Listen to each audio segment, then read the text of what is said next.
But yeah, Chattanooga, Little Coyote, go check it out, y'all. And if you see me there, buy my whole meal because I'm sick and I'm not working right now. So I'm poor. We're going to die. We're all going to die. Yeah, don't hit. All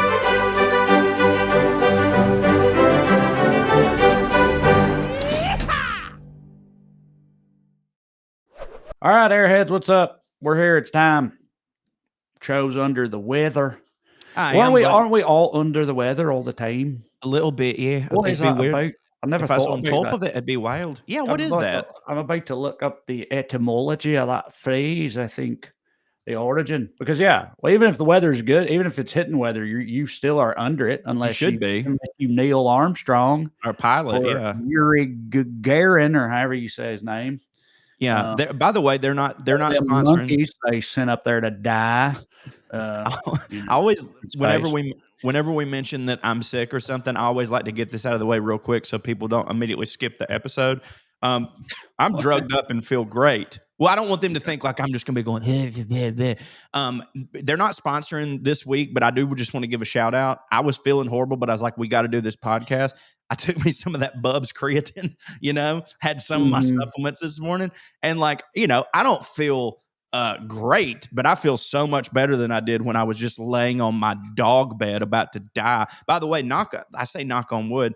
This is the first time I've been sick in quite a long time. When we first had Bane, I was dead to the world every day. And I kind of thought that I had just gotten over it and my immune system's good now.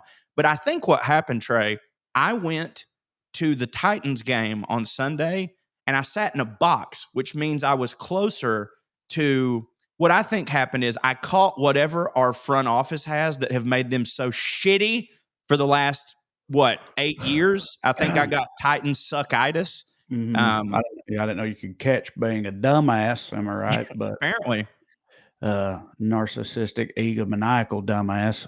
At that, not you had to be born with it. Oh. So it's generally accepted that idiom has nautical origins, as many of them do. The most popular theory posits that back in the day, sailors who were very ill were sent below decks to recuperate.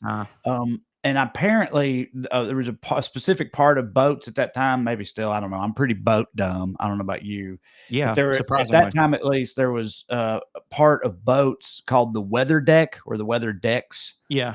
And that's where these people went or would go. So they literally would be under the weather decks, and I guess deck, or maybe they didn't, maybe on the boat, they didn't say weather decks, even that's what they called. They just called them the weather, go over there on the weather, Yeah. like poop. You always say poop deck. I think you poop do, deck. right? Would you ever say just swab the poop? Swab the poop always needs swabbing for some reason. I mean, I don't know. It makes sense. When I think of poop, I think, it probably needs swabbing. I don't like an unswabbed poop, you know, myself. Most of the time, if there is poop, now I usually just blast it with our tushy, but then you still have to swab, you need to swab the poop. Yeah, you don't want poop about it. It needs to be swabbed off. But yeah, the poop deck was just the back deck. So that kind of make you think it's as simple as that. I mean, poop, back door. Yeah, back door poop. Because it's the back part, i.e. the butt. It's the ship's butt. You mentioned, why would it be the butt deck? Right? Maybe it was the poop deck. It might have been the butt deck at first, and then someone started calling it poop deck, and somebody's like, "Oh, that's way better." Yeah. I mean, I don't disagree. It's not better. You mentioned being boat dumb. It's kind of crazy that I golf, right? And I like golfing. And so therefore I know everything about my clubs and I research the game. And I've, because I've been doing it for 20 years, I've picked up a lot of knowledge along the way and it hits for me, right? And I'm that way with so many things, yet I've been using a car for most of my life and need it to get around and stuff, and boats really hit for me, like going on them. It's never crossed my mind to know a goddamn thing about either of them. Right. I mean, you just reminded me of, and I think I've talked about it on here before. This is not going to hit for a great many people right now, especially, but I don't care. I think it's true. That reminds me of what I've always thought was a very legitimately good stand-up bit from none other than the kingmaker himself, Joe Joe Rogan, Rogan. which is from it's a very old Joe Rogan bit, which is why people always say, like, he podcast king, whatever, but he's never been a good comedian. I'm always Yes, he like, was.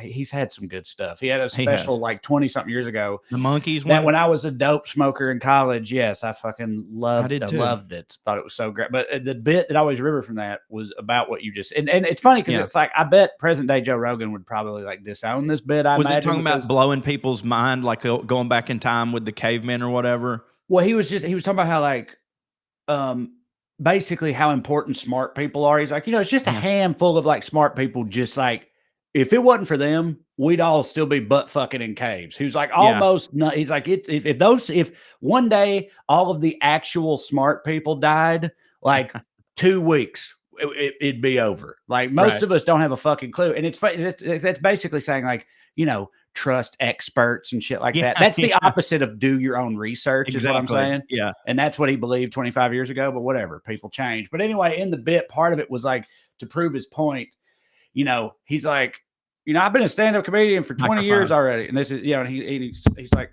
why is that loud? I don't fucking know. Loud shit. Like, he like kicks at the light on the stage. He's like, why is that bright? Bright shit. I don't fucking know. I have no idea how that fucking went. Do you? Does anybody in here know how that fucking, And it was like, and I'd never really thought about that, especially because I like considered myself smart at the time, and I was like, oh yeah, I don't know anything about nothing. And then there's plenty of people who like do, but it's always like, almost everyone, it's still specialized. Obviously if you're a mechanic, inside and out, everything about how a car works, but you probably still don't know shit about microphones or whatever. Now, engineers, they do be knowing how pretty much everything works, but but they don't know how like dates work or parties, right? They're social settings. I mean, that's a stereotype. But they can make enough money. Sure, some engineers are smooth operators indeed, but they're not known for their social skills. So it takes all kinds, I reckon. Yeah, but I know a little bit about. I'd say I know more than that time Joe Rogan did about microphones and sound, because I kind of got into it because we were podcasting, and I was like, and I like doing sound engineer type stuff, but still it's almost one of those things where the more it's kind of like Bitcoin in the sense of like, the more I learn, the more confused I am. Like, did you know, we might've talked about this, but like, noise canceling headphones, right? We talked about them with Raycon. Do you know how that works? Cause I do, but it's not going to make it sound like I do when I say it.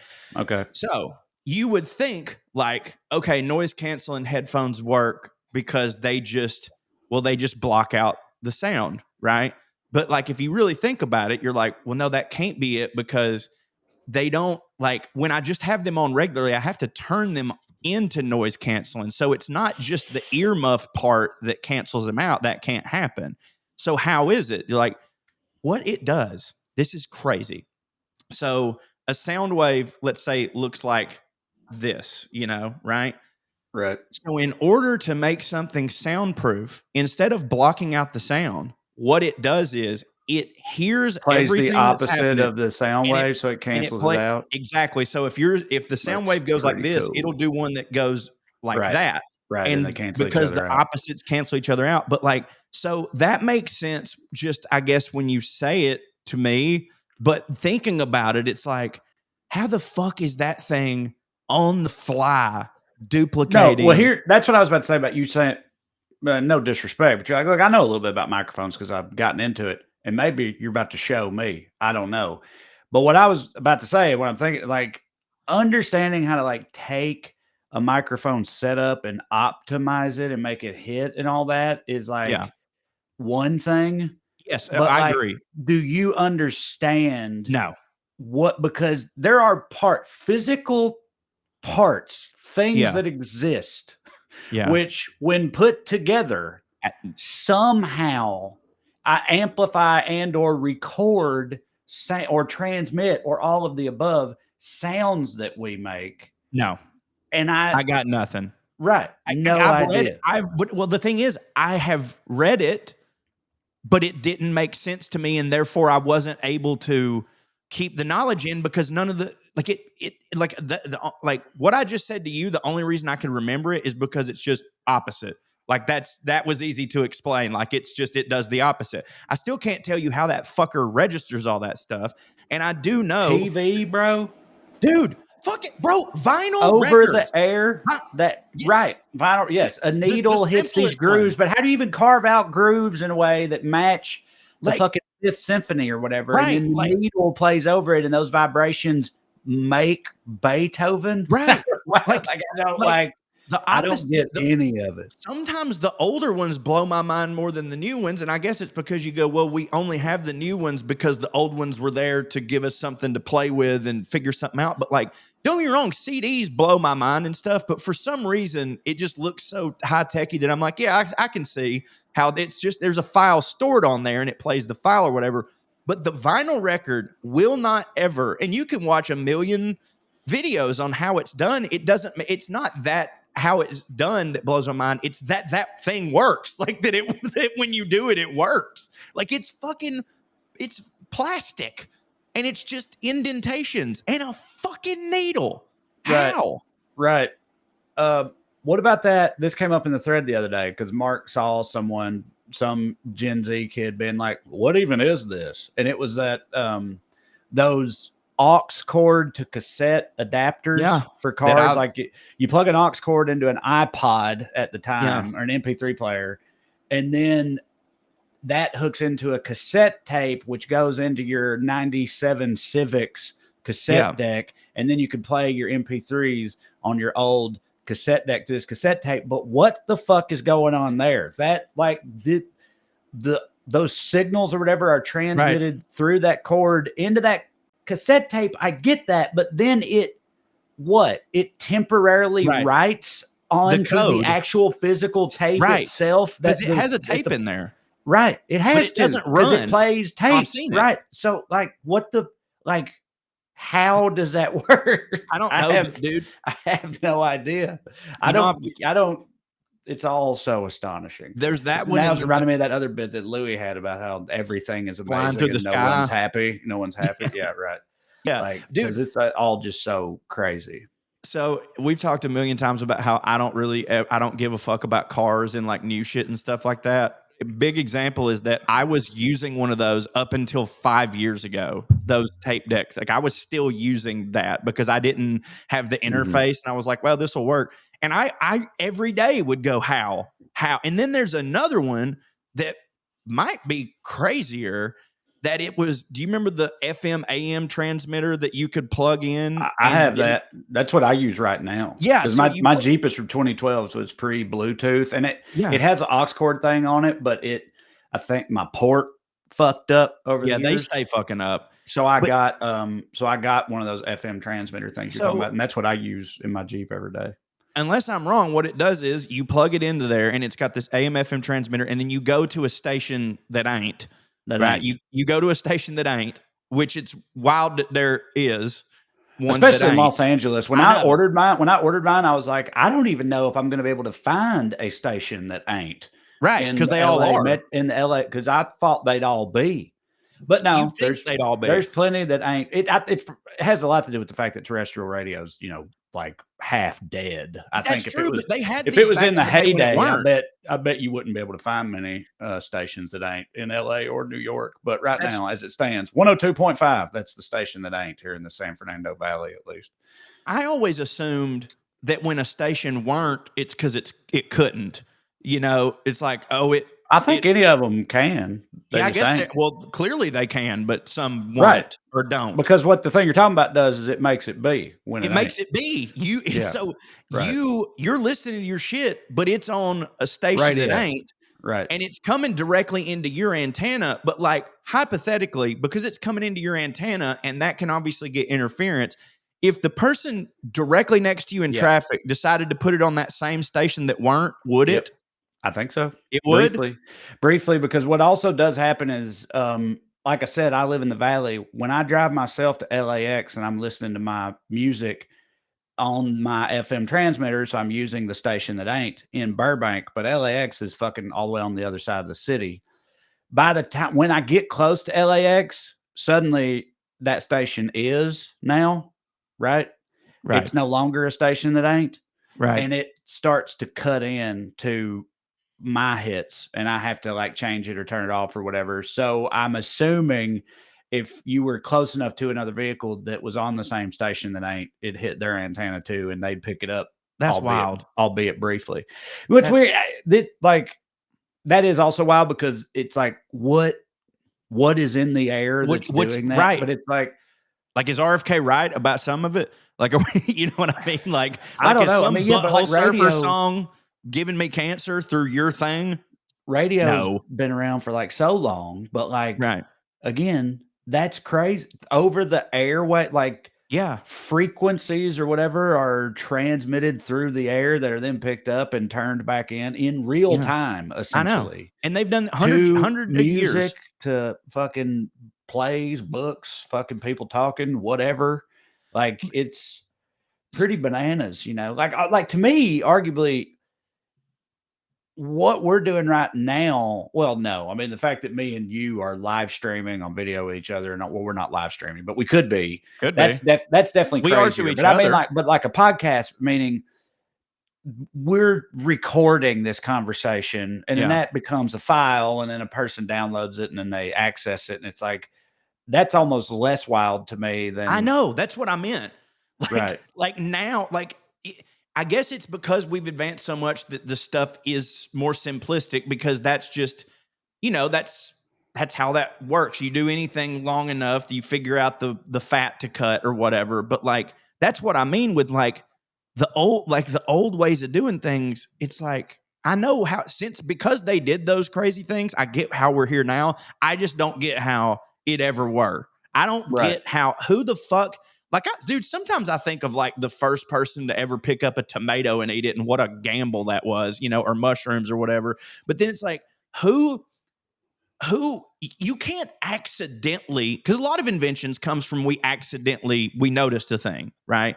But I don't think you can accidentally make a vinyl record. Like, it's not like you went to this Bach concert and it was so crazy that like you had a little vinyl coaster and he rocked so hard that it made these indentions in it. And then you took your wife's sewing needle drunk and just did this and we're like, wow, that sounds like Bach. Like that had to be a thought that someone's like, I bet. And someone was like, surely not. And they were like, eh.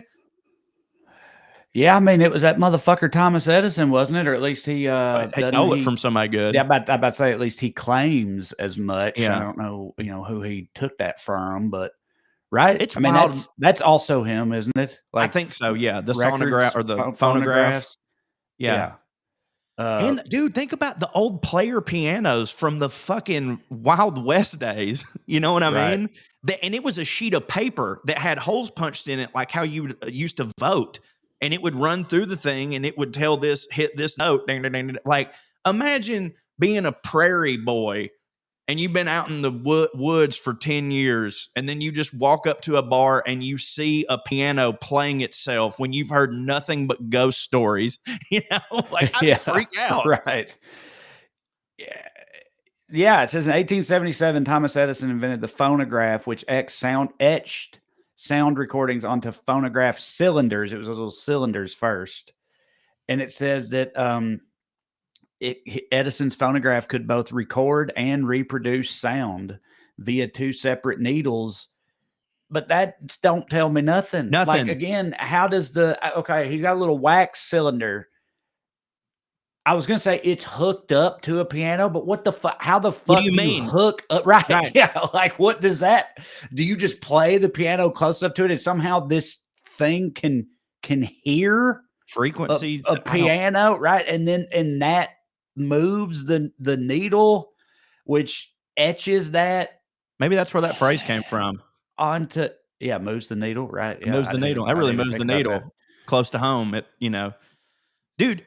Yeah, like, I don't know. Everything is so fucking wild. Very, very, very, very fast. Just so you know, this random website I found claims that poop deck, it's from the back of the ship or whatever. And so obviously, but it actually comes from. It says it's so funny how simple and dumb this is. The name poop deck originates from the French "la poupe," yeah, which means, according to this, the stern, or I guess.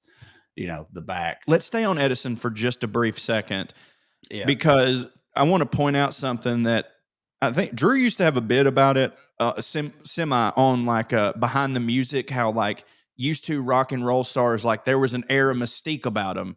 Like you didn't know everything, and therefore these crazy stories could come out and you just bought them or whatever. And you didn't see these people's personal lives, and they weren't on TV 24 hours a day so that they could overexpose themselves or ruin themselves for you. Right.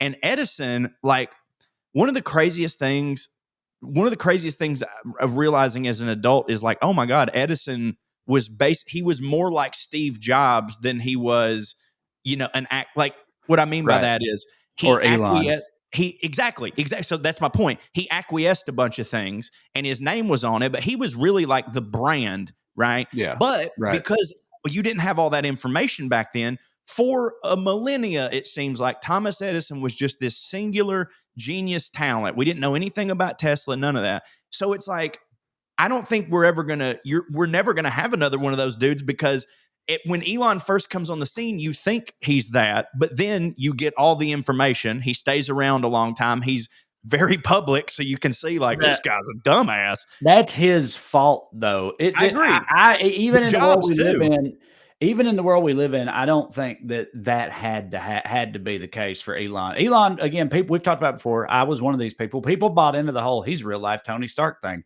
Even the Marvel people bought into Right. it. They put him in Iron Man too, right? But like he hit for just about everybody, and everybody thought he was this genius or whatever, but he couldn't keep his fucking mouth shut.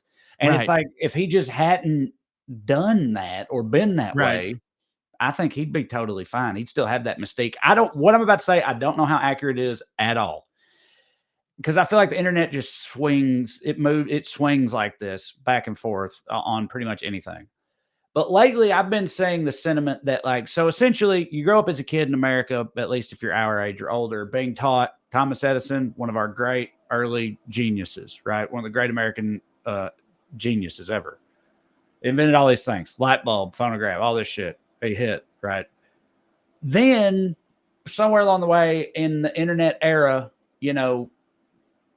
it got out, or people became aware of, basically, Tesla. it's like, turns out Thomas Edison was kind of a sack of shit who just stole from Hitler people and took credit for it and fucking impoverished true geniuses like Nikola Tesla or whatever.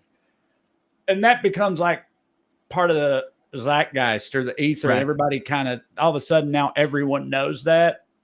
But so lately, I've been seeing people express the sentiment online that actually went way too far. Right. And that there was an overcorrection. And now people are saying, it's like, look, was he kind of a motherfucker? Yes, he was. Was he also absolutely brilliant? Yeah. And did a lot of genuinely did a lot of really wild, great shit? Yes, he also did that. He just, was kind of a dickhead. He would basically the idea that he was both, that he was a genius in his own right and did contribute a ton himself. He also stole from other people and fucked them over and shit too. Right. I mean, but I don't know. I ain't read no books or nothing. I'm literally summarizing Reddit arguments I've seen. Dude, dude, I'm certain that fucking Tesla had some 13-year-old concubines as well. All them dudes back then sucked. And yeah, we do tend to overcorrect. Like, dude, people are doing it now with Kid Rock. Oh, all of a sudden he never hit. Get the fuck out of here. And they've been doing it for years. I've mentioned this a bunch. Dude, John Wilkes Booth was a good fucking actor. He ought not did what he did, but we do tend to do, as soon as we find out one bad thing about somebody, then it dismisses anything hidden that they ever did. And I understand the notion of like Cosby, for instance, like, hey, I don't want to support this guy's work anymore. Dude, absolutely. But the revisionism on, Bill Cosby himself was not actually that good of a wreck. Get the fuck out of here. What are you talking about? So we do tend to do that. And now the Edison Tesla thing, like I'm sure you've noticed, like that whole rivalry is now like inserted itself into identity politics somehow, where it's like you're either a Tesla person or you're an Edison person. And naturally, members of the I won't name a political party because this isn't a political show, but people who tend to be fans of someone like Elon Musk will just like randomly for no reason just start going to bat for Edison, because you know that in their brain it's like, hey, doesn't matter who's smart, he's the one that did it first. You know what I mean? And then everybody else will be like, the fact that he made money off of it all is bullshit, and that's capitalist or whatever. And it's like you said, the truth lies probably somewhere in the middle. The dude was a dickhead, but that doesn't mean he didn't know more about light bulbs than most people at that time. Right. Absolutely. You want to take a quick break? We should take a quick break. All right, we'll be back right after this. Y'all, let me tell you, if there's something that every man, every woman, every person needs in their life, as far as I'm concerned, and if you ain't had it, you need to get it right now. And I'm talking, of course, about a box of meat. Yeah. A big ass box of meat is one of the hitting things that life has to offer, in my opinion, especially when that box of meat shows up at your doorstep. You hear a ring at the doorbell, you open it up. Who could this be? A ding dong ditcher? Some sort of solicitor, a salesman? No, it's a box of meat, the hittingest of all options in that scenario. And there's no better time to procure a box of hitting meat than this exact time of year. Thanksgiving's right around the corner, the holiday season. It's time to get your fat on, get your cook on, rustle up grub all the live long day. It's the reason for the season. Whether you're hosting or, going to a potluck, whatever, you got to bring it in the culinary sense. I know that's how it works in my household anyway. And you don't want to have any meat meltdowns, just delicious delivery when you use Butcher Box. We're talking about Butcher Box this week's sponsor. The kings of or queens or whichever, the rulers of the box of meat game.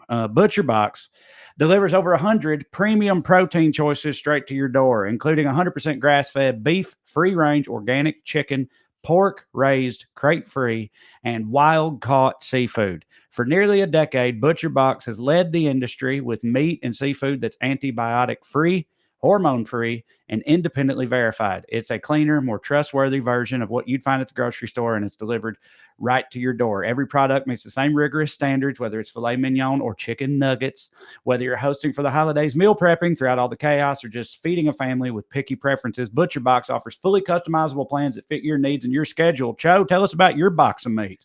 Well, I opted for the purely beef one because, that's just how I roll. I love all meats, but I wanted to just go with the beef. And we got a ton of great stuff. We had the ribeyes, which those went the first because that's my favorite cut of meat, period, ribeyes. We also got a bunch of chuck roast type situations. And my wife, I've told you this lately, Trae, after not cooking her entire life, as soon as we had Bane, she was just like, well, it's probably something I need to try to learn to do. And she's just been going ham, and it's amazing. And she did a great job, but I think that Butcher Box did a lot of the heavy lifting because that chuck roast was amazing. And then we also had some sirloins. Now, listen, there's nothing wrong with sirloins, but it is my least favorite. I kind of consider it the dog cut, And so I saved those for last. And then finally I was like, well, I want to use them. So I put them out to just do, steak and eggs or like a steak sandwich, something where the steak isn't going to be like necessarily the star. It's kind of just sliced up.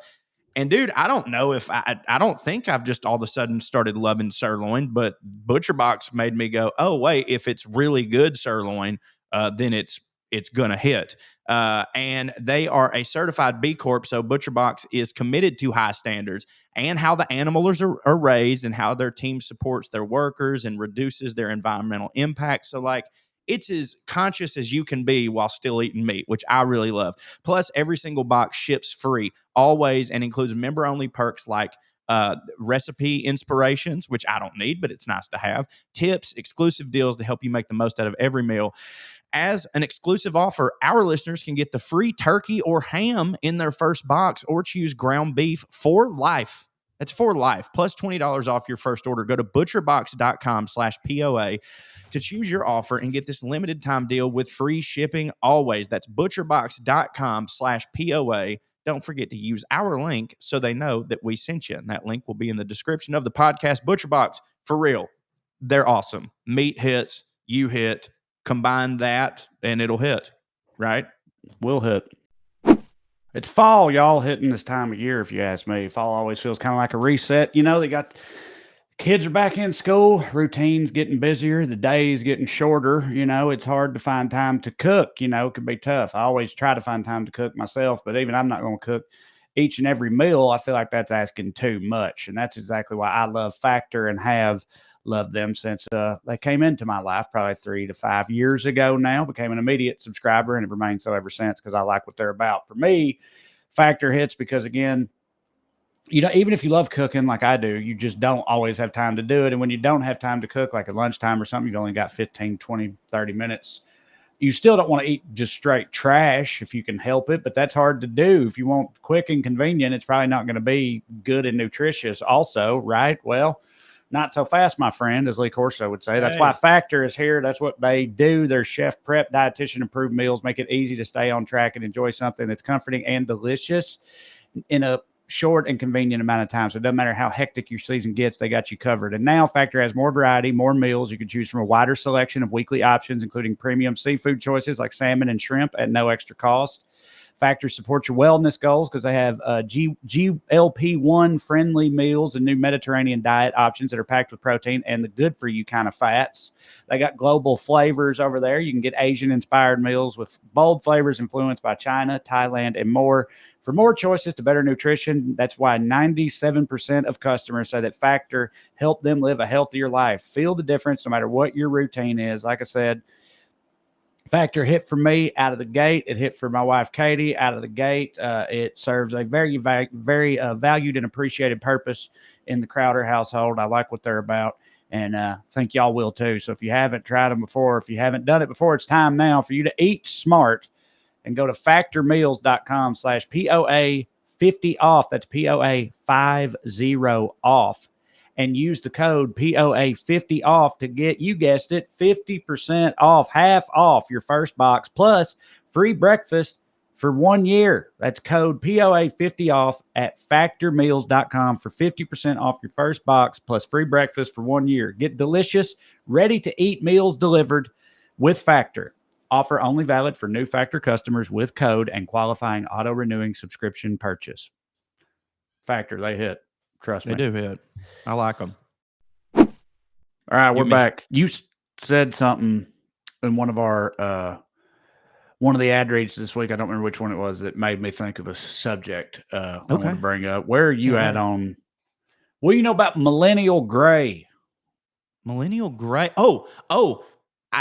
Millennial gray, I assume, is and this is so great because it's kind of something Christmassy that will go into this that I wanted to bring up. Millennial gray, I have to assume, is this notion of new corporate CEOs, most of which being millennials, taking the minimalism aesthetic way too far and removing colors and flash from not only brands, but just like art and stuff like that. So like you look at the PlayStation logo of the past, which was the P, and it had the red and the yellow and the green. It was awesome. And now it's just a black P or whatever. And Xbox is the same. Xbox used to be this wonderfully contrasted, green and vibrant, and now it's just a flat logo that says Xbox. And famously, it was attempted to do with Cracker Barrel in a way, which didn't have nothing to do with the color scheme, but it's about minimalizing everything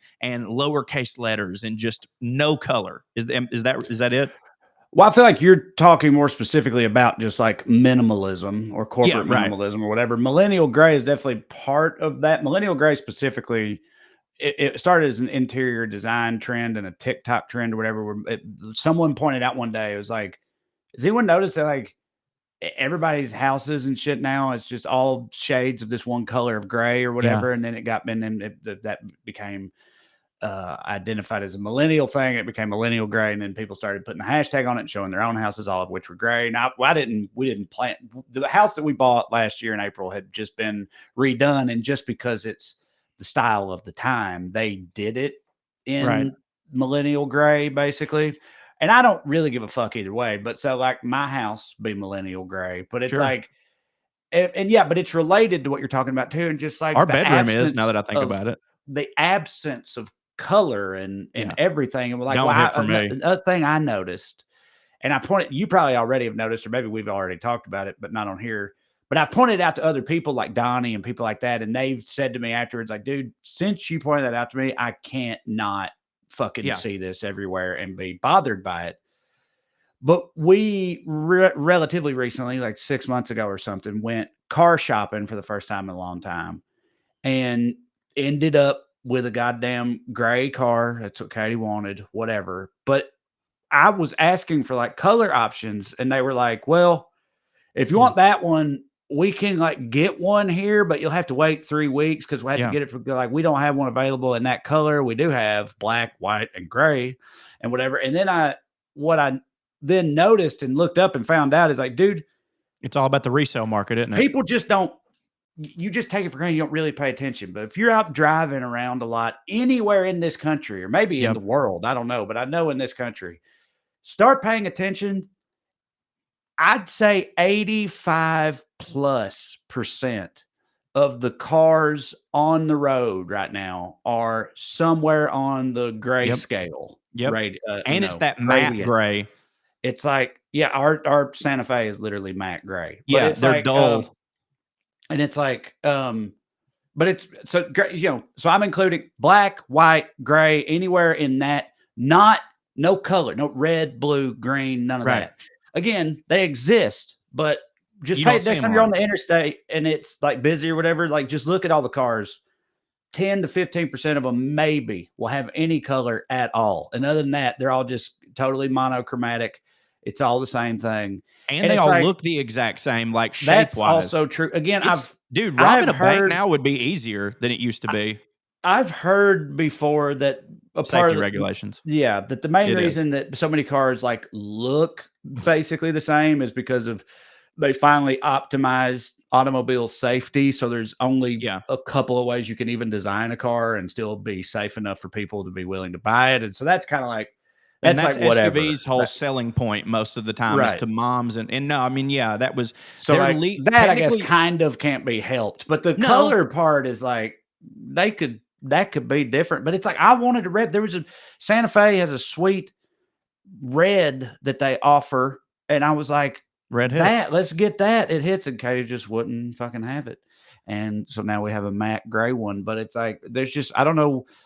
It feels appropriate. It's depressing or and like dystopian. Era. Yes. That right. And that's why it feels appropriate. But like we're just the world is slowly being sapped of color. Yes. Like willfully and purposefully. I know.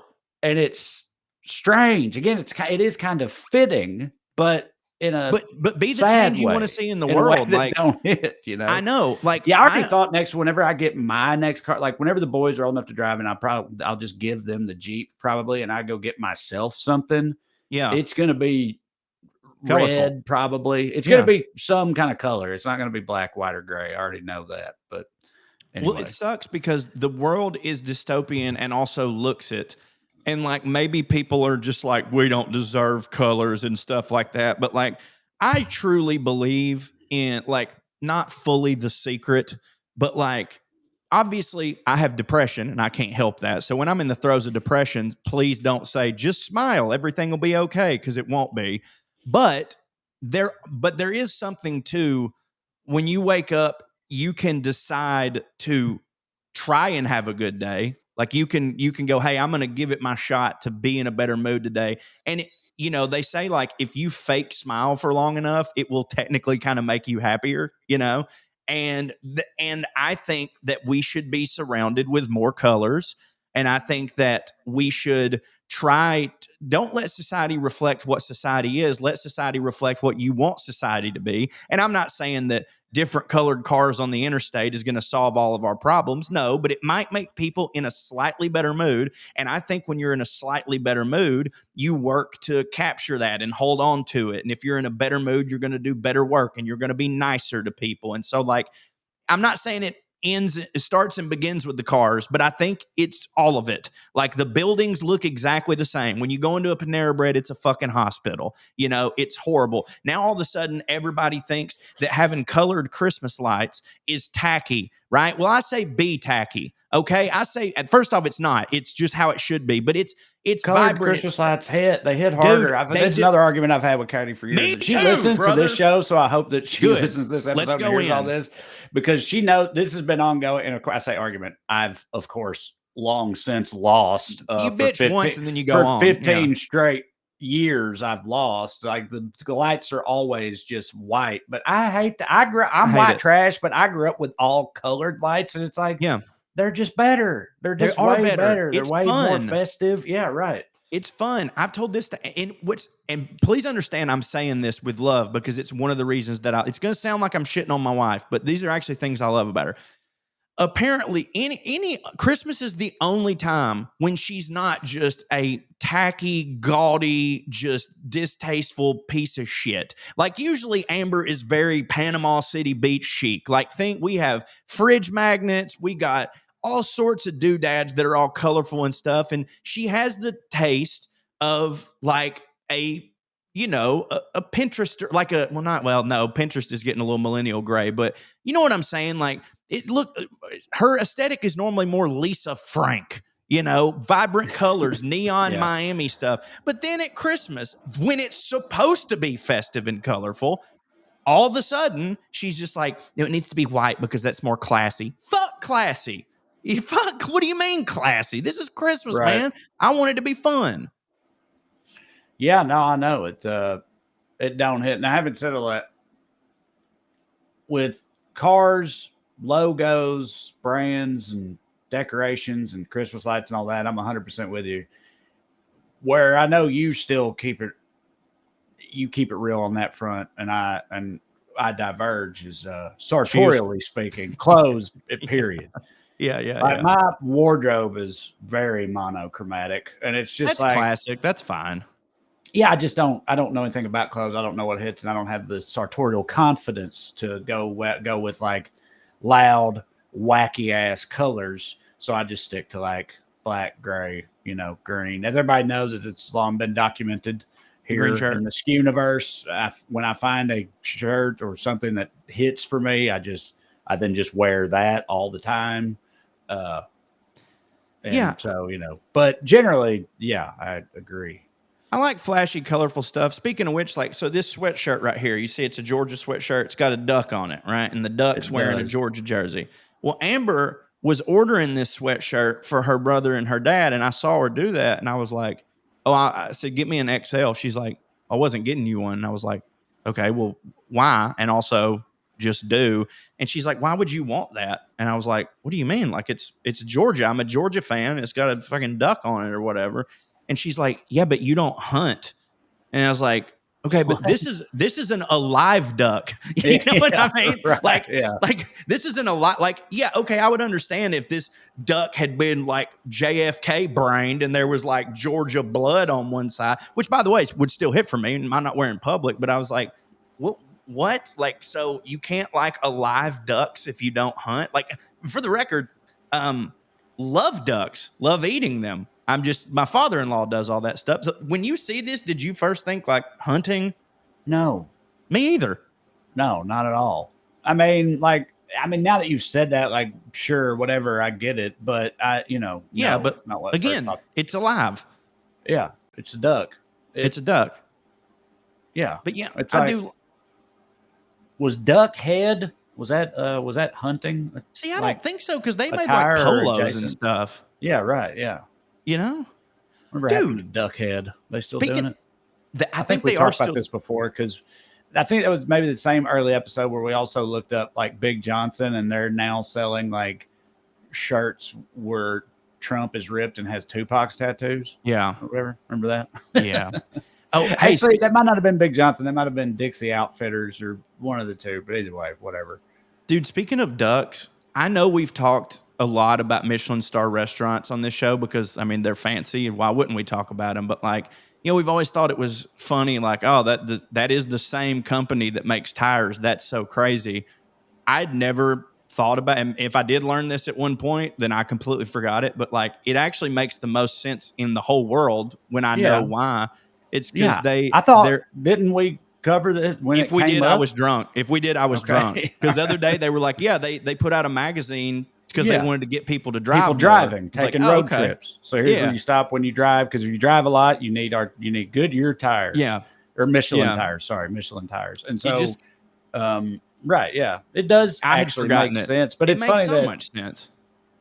It is still wild that became what it did, though, Sure. you know, like Sure. that level of prestige. But yeah, it don't not make sense. Speaking of which, bruh, next time you're in Chattanooga, holler at your boy, because there's this restaurant called Lil Coyote that, like, I've seen it up. It's up by Mr. T's ice cream place, and it looks like a little just like bar and grill type thing. And I was like, oh, cool, we got a new restaurant, whatever. It didn't get a star, but it just got special Michelin recognition for whatever its class is. So, Okay, well, how does that work? Does that mean like I think you are have they to be in line for a star? Or do you have Yeah. to like? I think what it is like you have to have been a restaurant you have to show some type of consistency. Longevity, Yeah, like consistency, longevity. yeah. So I think I didn't read any further, but out of my butt, because Amber was asking me, well, what's recognition versus a star? And I was like, well, I think it's kind of like comics to watch, or like you know what I mean? Like they're like, hey, you know, maybe. Which will be good because now there'll be more people going to it, and their chef will have to step his game up even further. But dude, I'd say, like, you know, the Michelin star has been, you can hear Marco Pierre White talk about it a lot. It's been a little bastardized over the years to where it doesn't mean quite what it used to be. So I'll just take a recognition and say, hey, we got a Michelin recognized restaurant, and that hits enough for me. But because it's like used to, they would only give it to the chef, but now they give it to the restaurant or something like that. Like it's changed a little bit. But yeah, Chattanooga, Lil Coyote, go check it out, y'all. And if you see me there, buy my whole meal, because I'm sick and I'm not working right now, so I'm poor. We're gonna die. We're all gonna die. Yeah, don't hit. Do you think that you think we will have taken only one break, or you want to do two short ones? Yeah, let's do another one. Yeah, because we got take one more quick break, and we'll be back once again right after this. This message is sponsored by Raycon. More specifically, Raycon's everyday earbuds have become a go-to gift for the holidays. For me specifically, I love mine. I give them out to people. I use our promo code, so I'm hooking myself up. But they sound great. And the thing is, too, the battery is insane. Regardless of how good they sound, which they do, to me, the biggest pull from this is that they last all freaking day. Because I go out in the woods a lot, and I don't always have a charger on me, and they really do. Like, I'll use them all day long, and then the next day I start off and they're still at 65% or 70%. Like, it's crazy. 32 hours of battery life, and that is not just a gimmick. They say it actually works, and they're super comfortable no matter how long you wear them. And I'll say this, I don't know if this is something they've done on purpose, but my wife can attest, this is the longest I've ever had earbuds in my life since I got Raycons over, I think, 2 years ago is when they first started sponsoring us. Because she always just said, like, you sweat too much, you wear them out. Well, these, I don't know if they're specifically special extra waterproof, but I've sweated through them and they are totally fine. And mine are a nice little purple pair, so I can see them and I don't lose them, right? So over 4 million people already have a pair. So if you've been curious, now's the time to try them out for Black Friday and Cyber Monday, and you can get up to 30% off all Raycon products, which is perfect for gifting or keeping for yourself. They're loaded with upgrades. They got active noise cancellation, multi-point connectivity, so you can pair with 2 devices at once. And they got an ergonomic fit that actually stays put no matter what you're doing. Their new colors, like I said, are a vibe. I have the blush violet. I mean, I always called them purple, but blush violet does sound way cooler. Or cool mint. And it just, everything's black and white nowadays, and they're trying to take colors out of everything and make everything so bland, but Raycon's not doing that. You know what I mean? These everyday earbuds really live up to their name. Quick charge, 32 hours of battery life, awareness mode. It's perfect. Trae, tell them about your Raycons. Yeah, I wear my Raycons every single day, literally every day. I had them in about 10, 15 minutes ago before I jumped in the shower and then came out here to do this. Wear them on the Peloton, wear them so my neighbors only hear me, struggling to breathe and wonder why that is, as opposed to providing context to them by playing my workouts through the speakers. I prefer they not know, so I have my Raycons on all the time.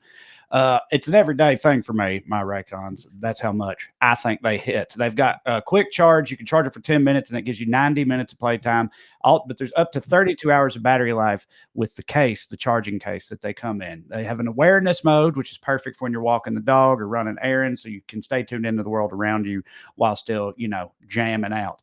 Over 3 million customers already love Raycons. Me and Cho are among them, and they come with a 30-day happiness guarantee. So if you don't love them, then you can just return them, and it's super easy. And really, you have nothing to lose. We both get down with Raycons and think you should too. And Raycons are going big for Black Friday and Cyber Monday. Everything is up to 30% off. 30% off, y'all. All you got to do is click the link in the description, or you can go to buyraycon.com/POA. That's buy, RAYCON.com/POA to save up to 30% on Raycon audio products site-wide. Raycons. Make your ears hit harder. Yeah. Why wouldn't you make your ears hit harder? Y'all, speaking of hitting harder, the guys at True Classic, my good buddies, making shirts that make me look great. They started with a simple mission. They wanted to bring premium, comfortable clothing to the masses because looking and feeling great, it shouldn't come with a designer price tag. We got to spend so much money on everything in the world. Just getting some normal T-shirts that look good on you shouldn't be one of those things that you have to break the bank for. And a bunch of people agree because they've sold over 25 million shirts to 5 million customers. Look at that. That's, what is that, 5 shirts a piece for most people, Trae? That's pretty good recidivism there. Is that the word I'm looking for? The customers and more than 200,000 5-star reviews. True Classic has become a staple in closets everywhere. But it's not just about fabric or fit. It's about confidence. It's about helping people show up every day feeling put together without trying too hard. And that's what I like, is I like looking like I've been put together, but I also hate to try. Can't stand trying, and that's what makes True Classic the perfect gift for this holiday season and the perfect partners for us. So whether you're shopping for your dad, your brother, your partner, or now, by the way, even the woman and the kids in your life. That's right, baby. True Classic now has something for literally everybody. The same premium comfort and fit that built the brand are now available for the whole family. These pieces fit where they should. Here's what they do really good. They make my chest look good, and they sort of drape over my belly, whereas a lot of T-shirts sort of like kind of everywhere, and they make me look boxy. These don't. This looks like I came from the tailor. They're incredible, and I've been wearing them for, 8 years now. Anytime I've ever been out and someone says, wow, have you lost weight? I promise you it's just because I'm wearing a True Classic shirt, because I can tell you this, I have not lost weight. So I've gained it, matter of fact, but you wouldn't tell with True Classic. So skip the guesswork and the overpriced designer stuff. Give comfort, give confidence, give True Classic. And you can find them on Amazon, Target, Costco, or Sam's Club. But what we'd like you to do is go to trueclassic.com/POA to grab the perfect gift for everyone on your list. So this holiday season, go to trueclassic.com/POA to get great deals on some great shirts. Skew.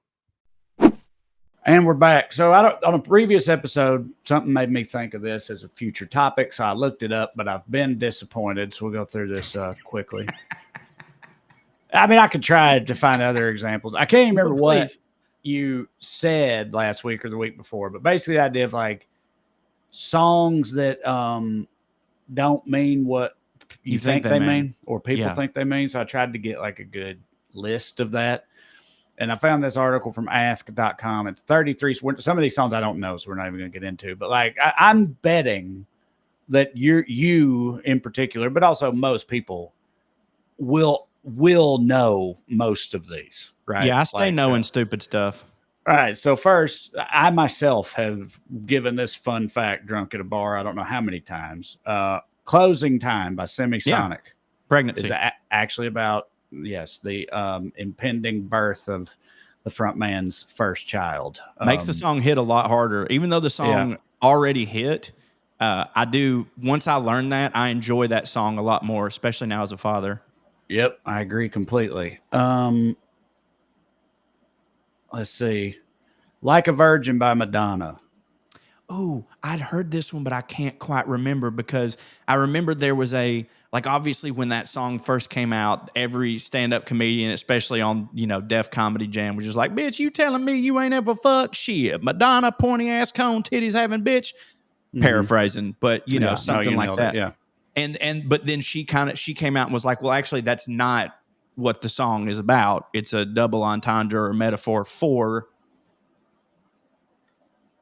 Yeah, so this is what the writer, Billy Steinberg, says. So, straight from the horse's mouth, right? But this is what he says about it. He says, I've been involved in a very emotionally difficult relationship that had finally ended, and I met somebody new. And I remember writing that lyric about feeling shiny and new. I made it through the wilderness. Somehow I made it through. I made it through this very difficult time. But, what's that do for you? Nothing. Right. I agree. Feels like, I know it's the dude who wrote it himself, but to me, I hear that and I'm like, okay, but I mean, yeah, it's about fucking. Like, yeah, right. Exactly. It's about how it's going to be interpreted. It's like, okay, that's what you were thinking, but I don't know that it like something like it's closing time, in my opinion, when you know that and then you listen back to it, you're like, oh, right, yeah. Right. Me personally, I don't have that with this explanation for Like a Virgin. I think about the lyrics to Like a Virgin, having heard this, and it doesn't really change the way that because like hits me, it's more powerful when you interpret it how most any normal person does. Is like, this person was so good at fucking that they rendered all other fucks fuckless. Like right. This is how it's done. You know what I mean? This, like, you ever see a movie like that when you're like, I've never seen movies before. You know what I mean? Like, this is my shit. That's how I interpret that song. Right. So again, the name of this article is 33 famous songs that don't mean what you think. And given that name for an article, I personally am offended at the inclusion of this song, which is Semi-Charmed Life by Third Eye Blind. Come on. That's just because, so if you listen to the lyrics, it's very clear. It's one of those songs that does the trick of like, we're playing everything in a major chord, but the song is minor. You know what I mean? Like it's a flip. Like this is a song about hard drugs and an abortion or all that stuff. It's just that we're singing it happy. So we're confusing you. Correct. And more importantly, like everyone alive knows that right now. We love singing it. Like, like in 1997 when it came out, no, people didn't. But like, I don't know when it entered the zeitgeist and everyone became aware of it, but everyone has like known for a very long time that, Semi-Charmed Life is actually like really dark and fucked up. It just sounds bright and shiny. Yeah. Like everybody knows that at this point. I like that trick, by the way. I love that trick when a song is like, it presents melodically like it's super happy and cool, but then underneath is terrible. I think I'm sure it's on here, but Pumped Up Kicks by yes, it is Foster the People. That's another one. Everybody knows that. Yeah, Foster the People. That even when the moment that came out, I feel like people knew what that was actually about, right? Because we had the internet. Wild song. It's about fucking a school shooting or whatever, but it's all upbeat. Another one that fits that same category that's on this list, but again, I feel like people have long since had this realization, is Hey Ya by Outkast. Right. Wherein he literally says, he literally says, you don't want to hear me, you just want to dance, It couldn't be more explicit. Why are we still in denial when we know we're not happy here? And then fucking, hey, yeah, fucking everybody, I think a band dancing, a band that really they're not like the official band of this podcast, but I think they fit our theme really good. And you know them, everybody loves them. Postmodern Jukebox, right? So Postmodern Jukebox, I heard them do this song, and that's when it really clicked with me, like just how sad it is, because they did it in an old school rendition. There's a lot of songs that, like, if they have a version of it, you will see it in a different way because you do start. So I bet you they've got a whole catalog of things that are on this list or should be on this list where you go, oh shit, when you take the backbeat away and the saxophone, this is fucked up. Right. Here's another one. Who on earth doesn't know this? Every Breath You Take by the Police. Okay. Yeah. I mean, the Stalker song? Yes, the Stalker song. Exactly. The whole like, oh, it sounds like it's a wedding song, but it's actually not romantic. It's about stalker. It's like, yeah, everyone alive has known that since 1985 or whatever. Or at least when Diddy did it. Yeah, right. Okay. You Got to Fight for Your Right to Party by the Beastie Boys. Right. What do you think? That was him. Wasn't, now I've heard this song a million times. This was, it's sort of the antithesis of what they mean, right? Like in the song, he's talking about not doing that as much, like not necessarily getting clean, but like Am I just wrong? basically that, and this one I'll grant you, this is one that's like, I think maybe I've heard this, but I didn't really know or whatever, but essentially it's a joke song. Like Right.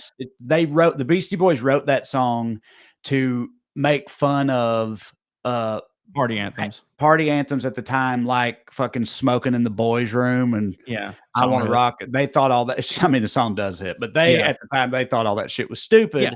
So You Gotta Fight for Your Right to Party was like a parody, basically. It was making Right. fun of that shit, but it got taken completely unironically Well, and because it's the Beastie Boys. just became an actual party anthem. But That's happened with I that's feel like happened. that's almost like a stamp.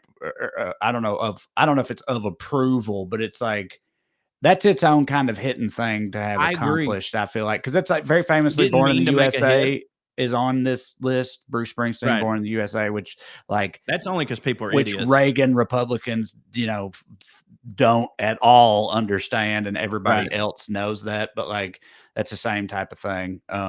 I agree with you that that's its own type of hit when you either you write something ironically or it's like you were trying to do everything you could to not have a hit and then you did because you hit so hard. And I think the best example of that, you know it, but we hadn't talked about it on the show, is I think Tom Petty has the greatest example of that. And the story is um, Tom Petty was at the end of his contract with I think Columbia Records or something, and he didn't want to do another record with them. And they were like, "You got one left, Tom. We want you to do a greatest hits." And he was like, "Hell yeah! It means I don't have to do shit. Do it, release it."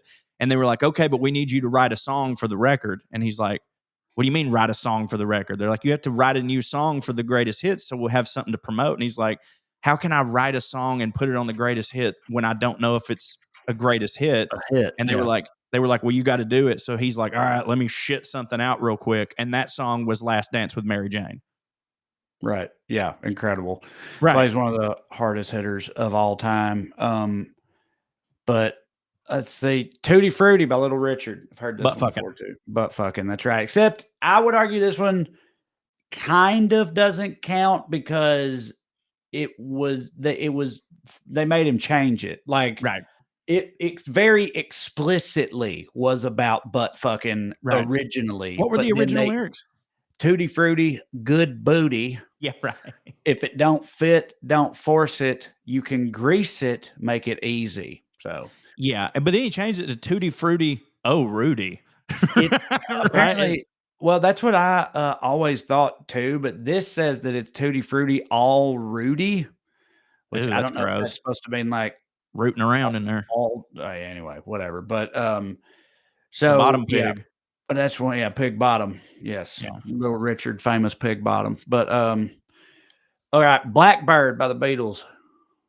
Blackbird singing in the dead. Oh, that was about. I know this story. I know this whole story. That was about a specific person, right?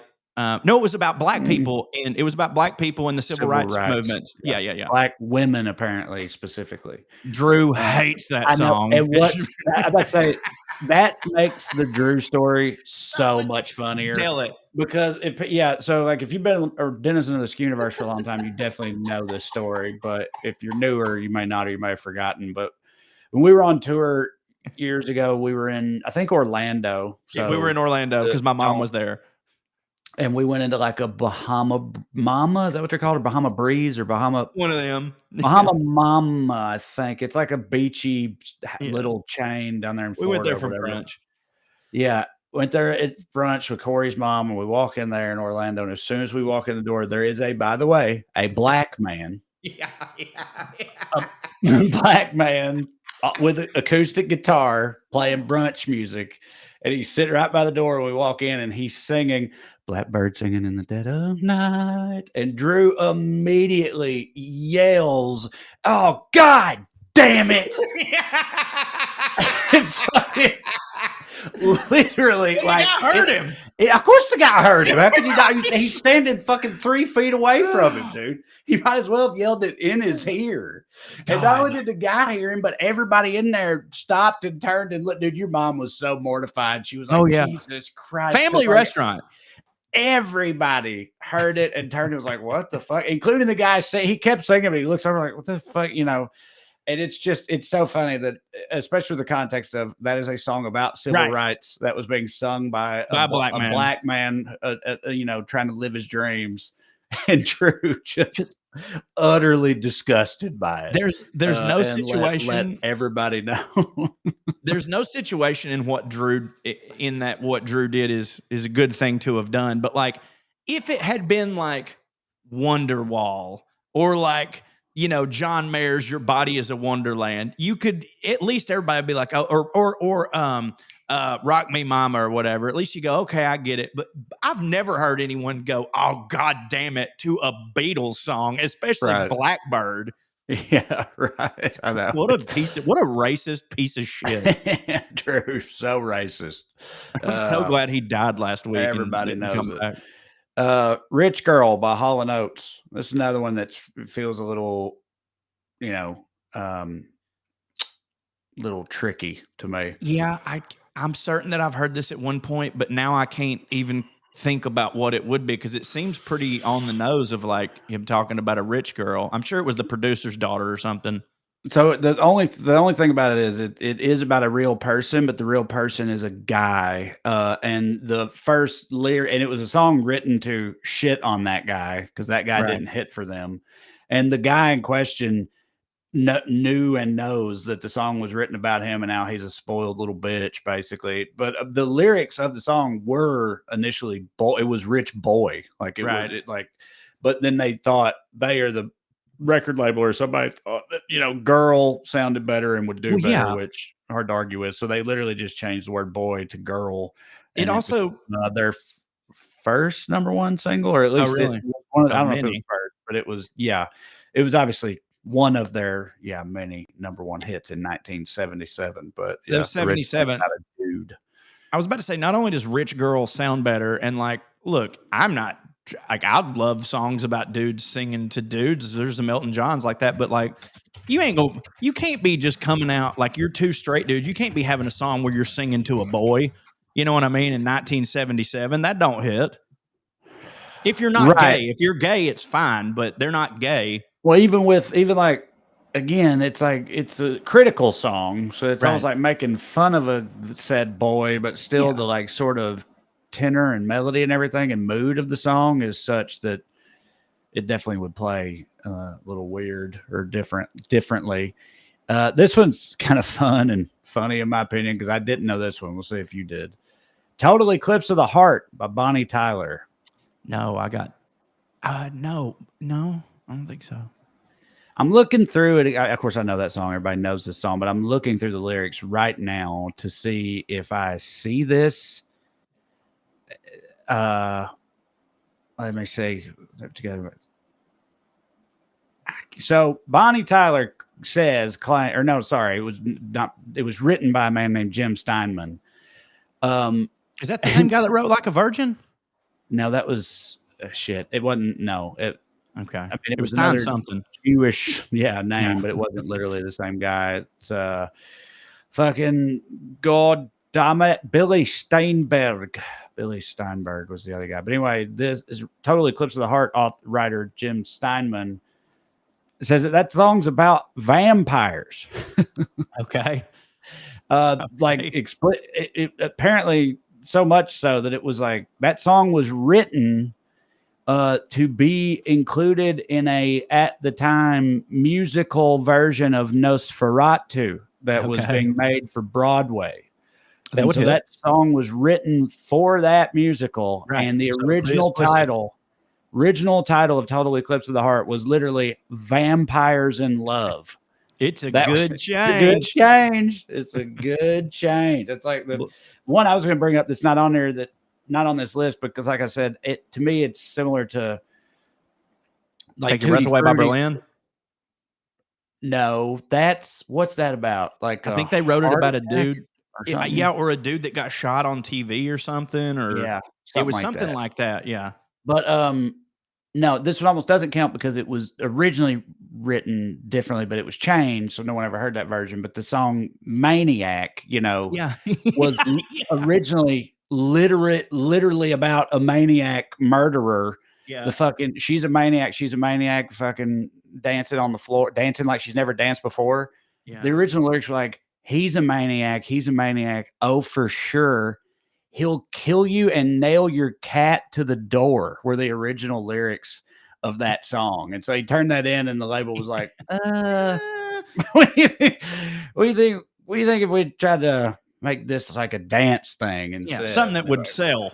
Yeah, guy fucking comes up. What's his name? Michael Sambello or Simbello or something like that. Like, Comes sorry, up buddy, from the you're fucking Coke table. Is like, yeah, whatever, fuck, we could try that. like, I just wanted to make a Warren Zevon song so bad, but just couldn't pull it off. Is Filter Hey Man Nice Shot on here? It's not, but that's another one that's like, isn't That's that about the dude who Bud Dwyer is Bud his Dwyer. name. It's Bud about Bud Dwyer Dwyer who killed himself live on public television in the 80s or That's whatever. Yeah. so crazy. Yeah. So again, Total Eclipse of the Heart, you know, which I feel like was definitely given new life and everything Sure. by Wedding Crashers. Wedding Crasher. Yeah, with that hilarious cover. Dan Man. Yeah. But You know, he's the lead singer. He's married to the woman who I can't think of her name right now, but that voices Peggy Hill, no shit.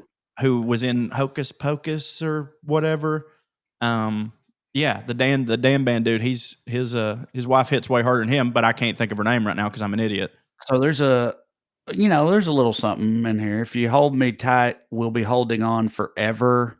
Right. Together we could take it to the end of the line. Your love is like a shadow on me all of the time.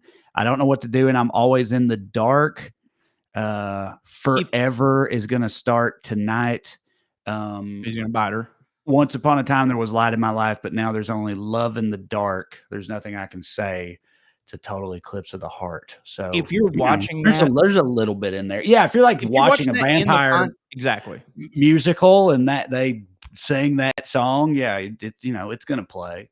Right. Here's one that again I remember everyone knowing when it came out because I was there. It was huge. Waterfalls by TLC is about. I can't remember this one, but of course I know. I've known. I remember everybody at my school at the time Safe sex. like, that song's about AIDS, right? AIDS, right? Yeah, and it's like, and it is. It's not right. Just about AIDS, but it's also about like AIDS and fucking needles and just all that shit. But like, so the rivers and the lakes that you're used to is you don't go getting strange pussy, get similar pussy. I suppose it's about unprotected sex, being promiscuous, hanging with the wrong crowd. Yeah. Let's see here. We already covered Hey Ya. Slide by the Goo Goo Dolls. Abortion? Yeah. Yep. It's about a teenage girl who is in a strict Catholic environment and becomes pregnant. And the song's about her trying to decide whether to abort the baby or not. I'm not gonna lie, I did not know that one. I hadn't heard that song in a long time. I'm a big Goo Goo Dolls guy. I love the dude. I love the Goo Goo Dolls. Johnny Resnick. My sister went on this is hilarious. Churches are so funny. They went on a mission trip to New York City, aka the youth pastor wanted to go to New York City and he didn't want to pay for it. And Kirby, who was a huge Goo Goo Dolls fan, saw in the lobby of a hotel John Resnick, who, by the way, Johnny Resnick was my penis's name. That's why I named my penis John Resnick after the Goo Goo Dolls frontman. And my left nut was Colonel Tuckershaw, and my right nut was General Tensum. General Tensum, Colonel Tuckershaw, John Resnick. That's my dick and balls. And Kirby, she was in 6th grade, sprinted. He had to be terrified. Sprinted up to Johnny Resnick and just grabbed his face like Billy Madison and just goes, oh. And then that was it. She couldn't think of what to say. And he smiled and she ran away. You know Matt Bergman, right? That's open for the comedian. Yeah, very funny. I don't know if y'all have met or not, but we know each other on the gram.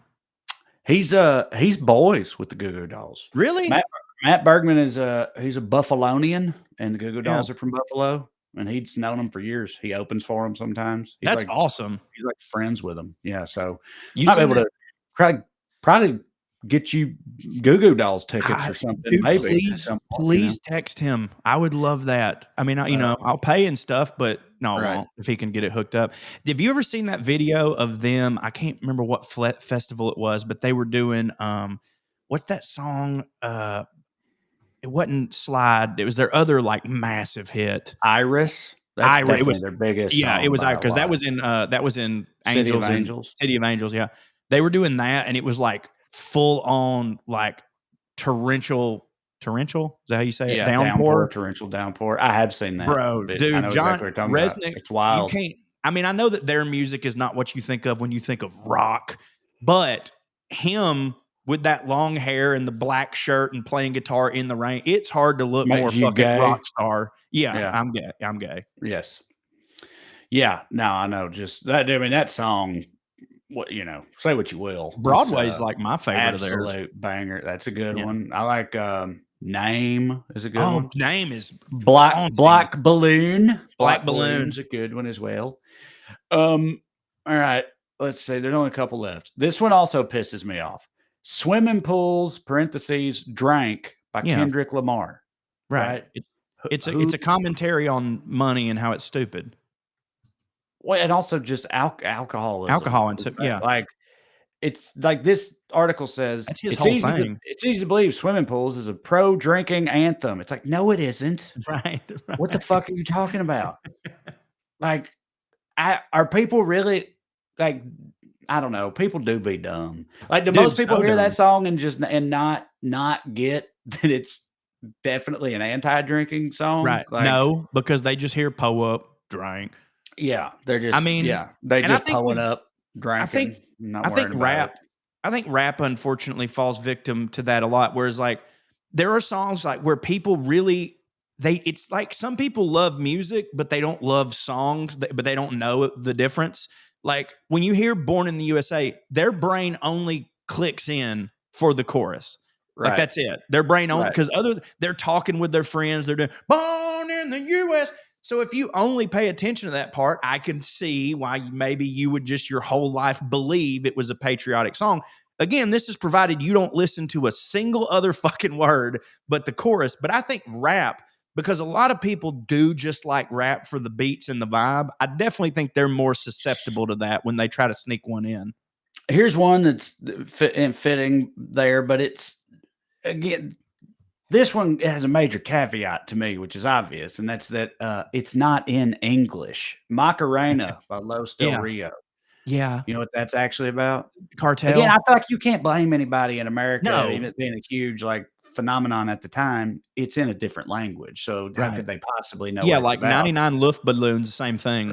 But I had heard along the way years ago at some point that that song's actually about what it is actually about is Macarena is the name of it's a girl's name, and the whole song is about her getting tag teamed by her boyfriend's two best friends while he's away at war. It's so funny that Hillary Clinton was doing that during the fucking kind of tracks, but because our version of it, we couldn't say it because we didn't know Spanish. It was everybody would just go one maca, two maca, three Macarena, which still kind of sounds like she's getting ran through. Yeah, right. And then only one more that I'm going to do is, and this one also bothers me, but not at the article, but the explanation given by the band themselves. "Human" by the Killers. You know that song? Yes, one of the coolest things. Are we human? Yeah, or are we dancer? Me and my dad have always had similar tastes in music and stuff, and one of the coolest things I ever heard him say that made me realize, like, oh, he still gets it. We were driving somewhere like 10, 12 years ago, and that song came on Sirius, and I was like, oh, I love this band. And then I remember thinking, like, Dad's going to hate them. Like, they're not going to be his jam. And he loved that song, and he said, man, he goes, I would really love to hear Springsteen do this. He's like, this feels like a Springsteen song to me. And I was like, oh, this is so nice that instead of him just immediately dismissing it as gay, like he listened to the lyrics. That said, I can't remember what it's about because I'm stupid.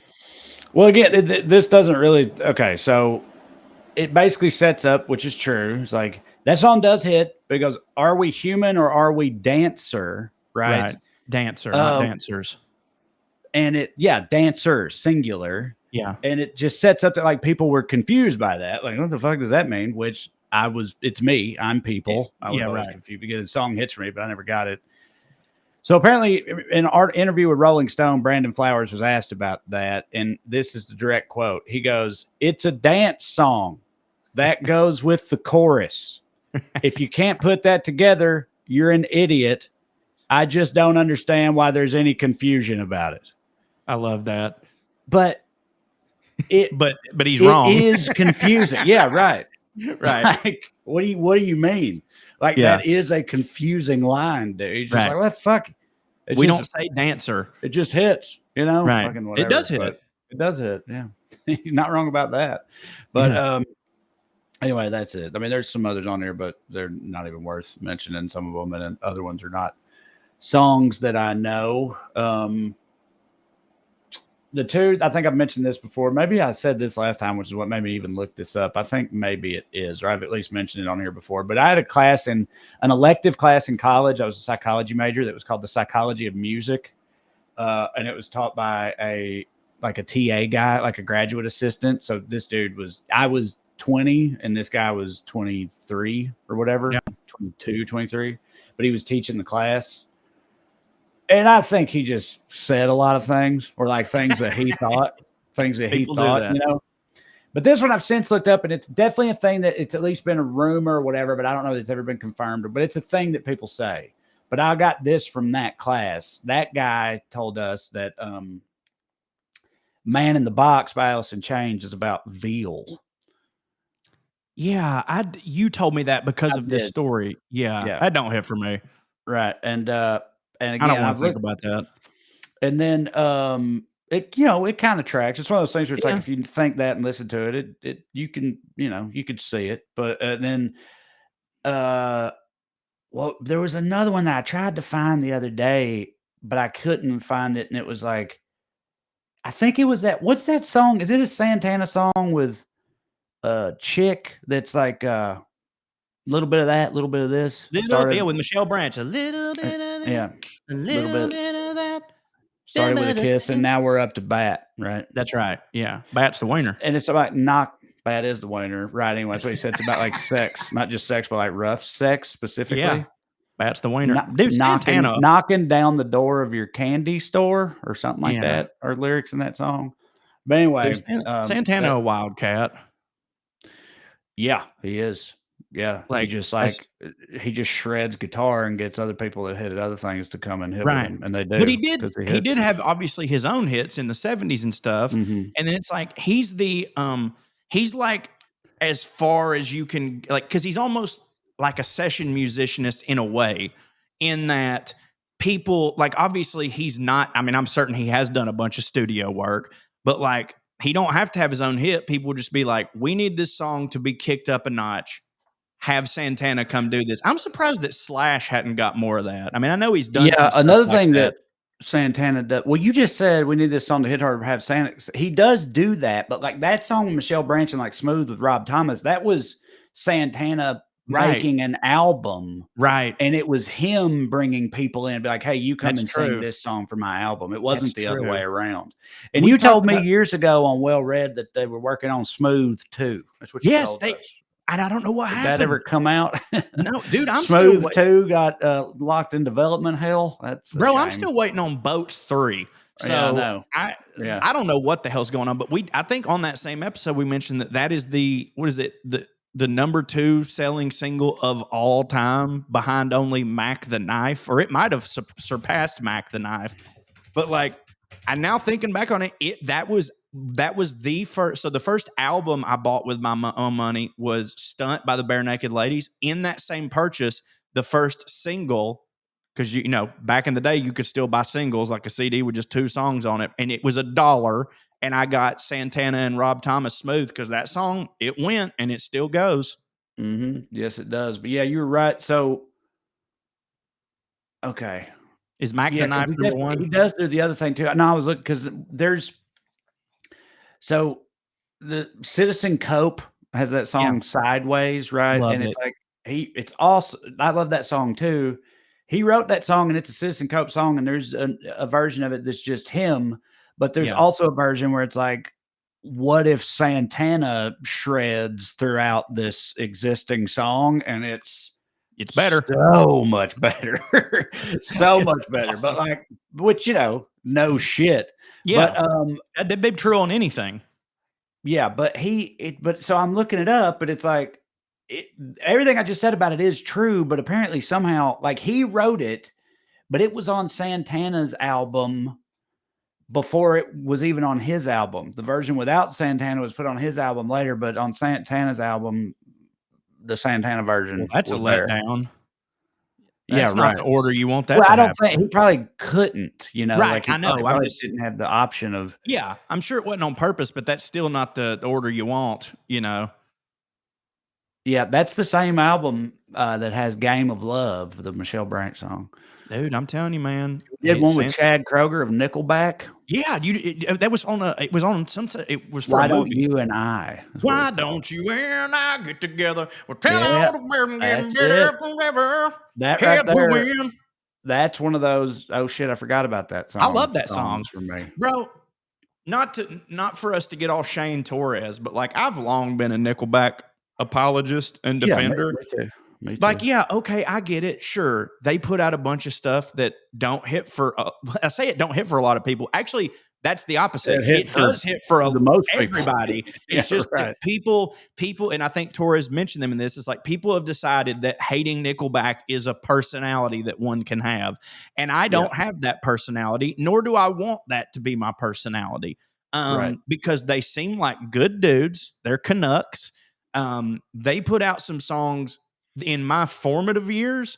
And if someone puts some bangers out in your formative years, Kid Rock example, you will like that shit forever. It doesn't matter even if your taste change, even if you stop liking that type of rock, that particular, like, dude, you got me on your playlist, Ham Sandwich, bro. Yeah. Me nowadays, if maybe in my getting close to 40, if butt rock just now became a genre, sure, maybe I wouldn't like it. But when it came out, that was my jam. And these songs, I'm not kidding. Some of those Theory of a Dead Man and Breaking Benjamin songs mean as much to me as some Bob Dylan songs that I love. I mean that with my whole chest and heart. I love that. Like Diary of Jane. Oh, right. Oh, gets me, man. It just gets me. Them boys knew what they were doing. I'm with you 100%. It hits super hard for me too. But yeah, Santana, man, wild thing. Wild thing. Started 1966, man. And then when we were kids, when I was 13, 1999, hits the top of the charts with Supernatural. He did. That's the album name, obviously. For that one, I forgot was that one with those R&B guys who, like, I don't remember them outside of this song, but Smooth was, of course, the smash hit that came out first. But after Smooth was Maria. Remember that? She remind me of a West Side Story. Yeah. Growing up in Spanish Harlem. Something about a movie star. Oh, Maria. Yeah. That song hit. That song did hit. That was on Now. That was on Now 3. Bro, fucking Now. That's what I call. They're on 147 now, by the way. They still making them? Yes. Holy shit. Well, ain't that neat? Do you know who those dudes are that sing Maria? I'll know them if you say them. I don't know, because I feel like I don't remember these guys, but I remember that song. But they're called The Product GMB. Nope, didn't remember that. You were correct. I got nothing. But and again, they were on Now, and I fucked with that head. But no, The Product GMB. Nope, no idea. But I did love that song. Doom, doom, doom, doom, doom, doom, doom. Oh man, they came out of the Wyclef Jean's whole camp. They were with those dudes, so they sang like backing vocals on like a Ghetto Superstar, that song, and some other shit like that. Man, I'm about to go make a playlist of all my favorite Now hits, because there were some bang. Oh my God! Speaking of which, there was Now, and then there was another one, Total Hits. There was Total Hits, right? And Total Hits seemed to skew more in the R&B direction. It would often have I remember they had the first Usher bop on there. You remind me of a girl that I want. It wasn't his first one, but it was an early one. And it also had this song by Brandy. Please tell me the song by Brandy. And this The Boy happened. Is Mine? No, It was another one. Brandy and Monica. It was more sad, and it was just brandy. But I was driving down the road the other day, and I was like, oh my God, the thing that Trae said, this is happening to me right now. I'd totally forgotten about this brandy hit. And it was that. And then I saw Brandy the other day. She was on some show. Missing Boy, You or I Want yeah, to Be Down. One of those that two. the first one, I think. Missing You. Yeah, that was a pretty big song. Dude, she was on a show the other day, like one of those, not America's Got Talent. I mean, she wasn't a contestant. She was just like there doing her thing. Boy, she still got some fucking pipes. And then I keep seeing Ray J's ass pop up everywhere. Can I ask you this? Why? Like why? Like, I'm not against it. Like, he can do whatever, but like, he's like, it's wild how much more in the zeitgeist Ray J is than Brandy, Right. when Brandy actually really hit. And he just, from what I can tell, this dude is a professional, go on podcasts and talk about dick he slang. Which is that every interview I've ever seen, they're like, did you fuck this girl? He's like, oh yeah, yeah, yeah. And they're like, what was it like? He's like, tight, you know? And they're like, oh yeah, did it stink? And he's like, it did stink, you know? And then they're like, okay, what about this one? Same thing. Like, he pretty much just goes around talking about the pH level of hoochie coos that he's been in. And I don't understand it. How's he still making money? Well, that I don't know, but I mean, he definitely is one of those, like, I mean, you know, we all know the major contribution he had Kim to Kardashian. American pop culture. Yes, exactly. He ruined the world. Right. Yeah. Like, we shouldn't platform this guy. He's the I mean, Oprah. I feel like that alone is like there are people who are Kim Kardashian's like the queen of it, probably, but people who are just like famous for being famous, right? Paris Hilton was the OG of my era. Correct. And he's just by being associated, I feel like, with the goat of that, Kim Kardashian, but not just associated, but like the origin story. Right. I feel like that alone, like, sort of just keeps him around in that kind of context, that sort of like famous for being famous context. Now, as to how he makes money or whatever, you got fame, you can always leverage it, but yeah, he probably fucking whatever club appearances and shit. Who the hell knows? Brand deals and stuff. I've always said, like, you know, fame for the sake of fame is something I never would want. And it's true. Like, if I ever get famous, I hope it's for like a screenplay or a great comedy special I did or something like that. However, man, that's a pretty sweet gig when you just get to show up and just be you. Like, you ain't got to put no work in, really. You just got to be like, oh, this is him and he's famous. And you just sit there, maybe eat a sandwich on a podcast. Like, there's worse lives to have, you know? Yeah. Like, I don't even remember this, but I mean, even this was fucking 12 years ago, but so Kim and Kanye were together in 2013, right? And he put out a song in 2013, which did chart on the Billboard charts, called I Hit It First. What a bitch. We know. Yeah. We all know. That's hilarious. So yeah, so that really is his thing. Is just like he makes money, and his fame is from just being the dude who fucked them all. It says when Kim and Kanye got married in May of 2014, Ray J sent a check to their wedding as a gift that was the exact amount of profits he had made from the sex tape that year. He gave them that amount of money as a wedding gift. Who's buying that thing? I know, right? Yeah, I've seen it, but I didn't buy it. I don't know, man. What kind of pervert do you have to be to buy it? Like, you want a physical, I don't know, the internet ain't forever. I got to be able to jack off to this even when the nukes fall, you know? Bro. I'm so glad I brought this up. Yeah, Ray J hits for us. Let's make it clear. As a reminder, this episode sure. has been brought to you by Raycons, Yeah. which were founded and are co-owned by Ray J, by the way. Yeah. So.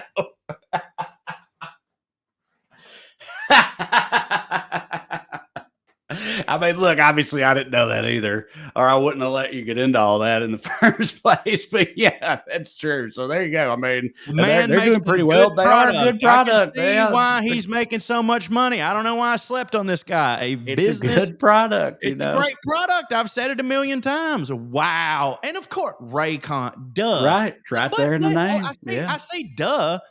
I sat here and just talked about how I see him on this shit all the time, and I see Raycon ads and stuff.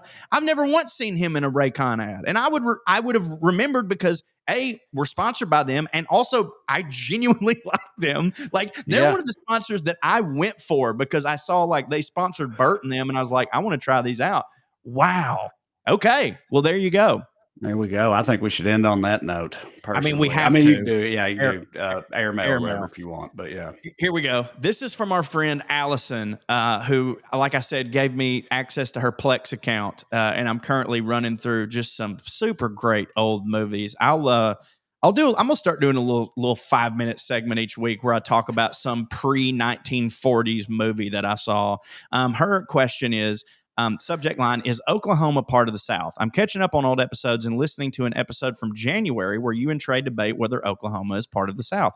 Oklahomans can't even agree on this. I grew up in central Oklahoma and now live in Tulsa, and I feel like Tulsa is more Midwest than South. However, Southeast Oklahoma is commonly referred to as Little Dixie. Others argue that Oklahoma belongs in the West. I think if I can remember what our answer was, it was that geographically, no, but culturally, absolutely. Right? Yeah, I used to before I ever went to Oklahoma, I didn't consider it part of the South, but having now been to Oklahoma many times, it's pretty fucking southy, Dude. And I in think my Tulsa, opinion. I mean, and they even a lot of especially, people there, they have accents and shit. right. Like, JR's from there. right. So yeah, plus obviously, and we've said before, it's not as simple as just this, but they also fought for the Confederacy. Can't let them Right. out of that one. I So, well, mean, that combined, I think if you want to consider them the South, then sure. But like you said, people from there, some of them will be like, no, we're not. So, whatever. I don't know. But I'm not going to argue with an actual native of sure. Oklahoma about Sure. it. But they are at least like South-ish For sure. even if they're not like the full-blown South. So Also, they've got like one of the lowest graduation rates. So I think that, that helps the case.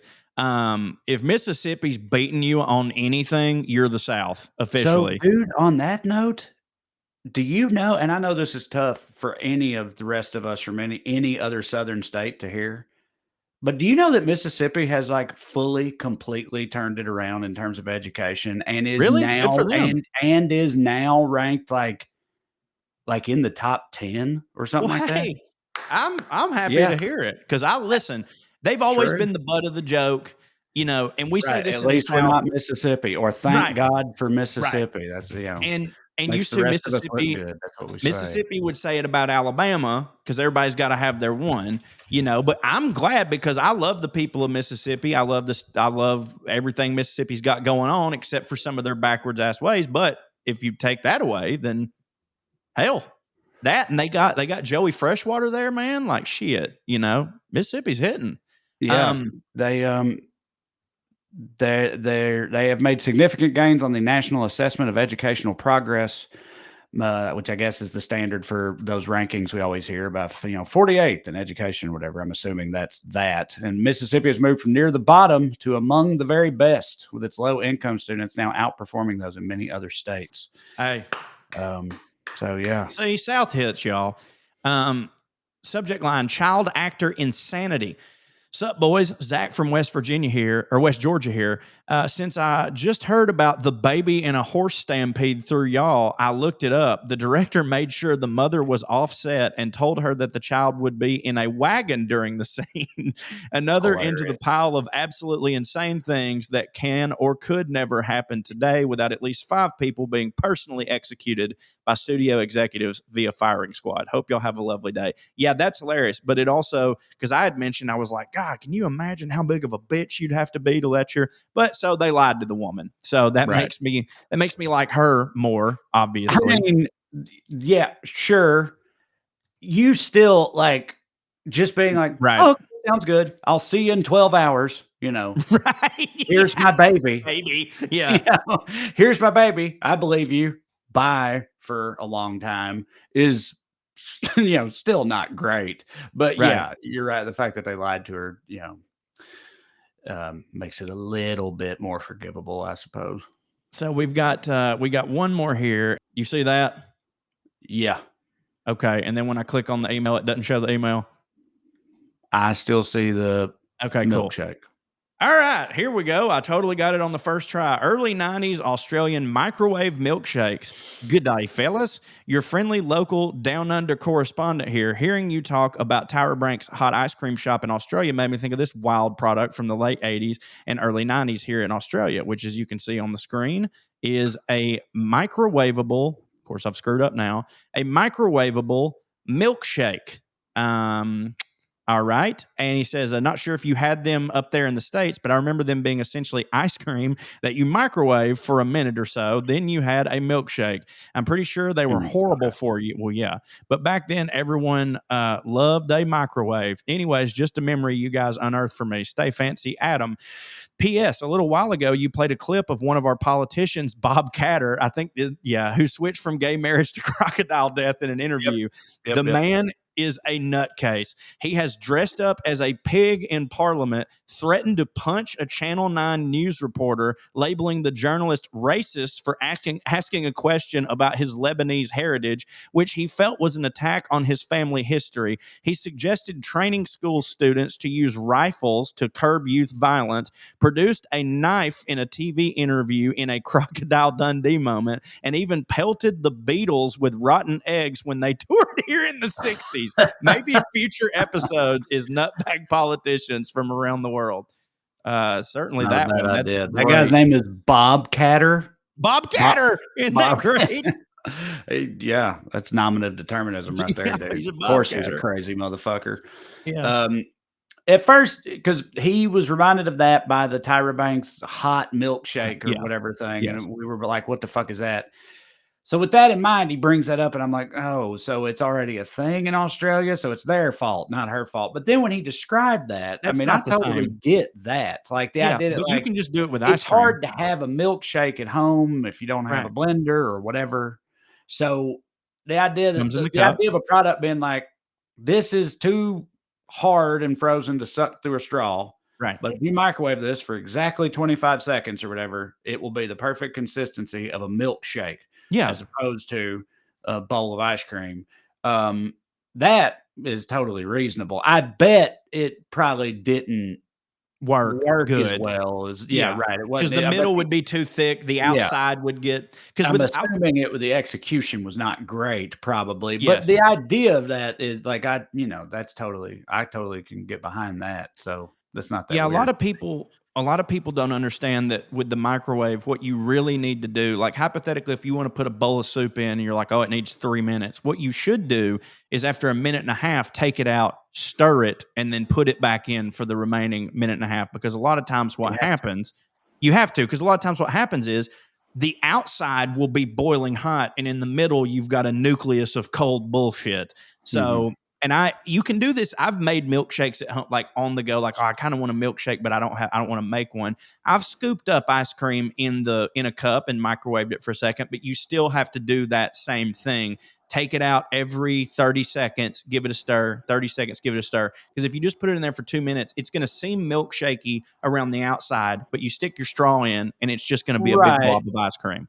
But that's what I say. If you're just we're not going to start a whole thing right here at the very end of the episode, but like just melting ice cream Right. does not necessarily a milkshake make. I agree. You need a little milk in there. You need milk, right? Yeah, like a milkshake is a little different than just melted down ice cream. So, agreed. And I'm assuming that's the concept of this product. They've got it. They've frozen a milkshake instead of it's just ice cream that you melt. That you melt a little bit. Yeah, exactly. Yeah, which is good. That's a good product. Especially if it's, I think what we saw is it's coming in the cup, you know, so it's all one-stop shop. Have you seen the gimmicks at gas stations now where you go in and make your own milkshake? Yeah, I've not used them, but I do know what you're talking about. Yeah. They're real good. And you can choose the consistency that you want. It'll add as much or as little milk as you want. You can make it thicker. If it's like Ain't it a a Mr. something situation? Mr. Milkshake or something. Yeah. Yeah. I like a lot of companies that are Mr. like Mr. Coffee, Mr. Frosty, Mr. Freeze, Mr. Clean, Mr. You know, it comes with that confidence of like, a man Yeah. did this. Sense of professionalism. Exactly. Yeah. Right. Yeah. Yeah.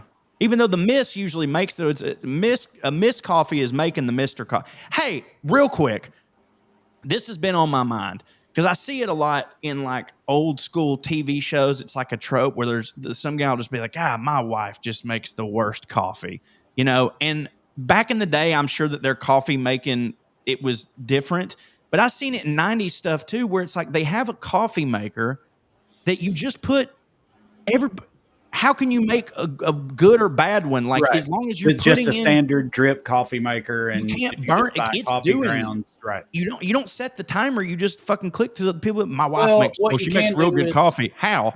not measure it properly. Sure. Will change it.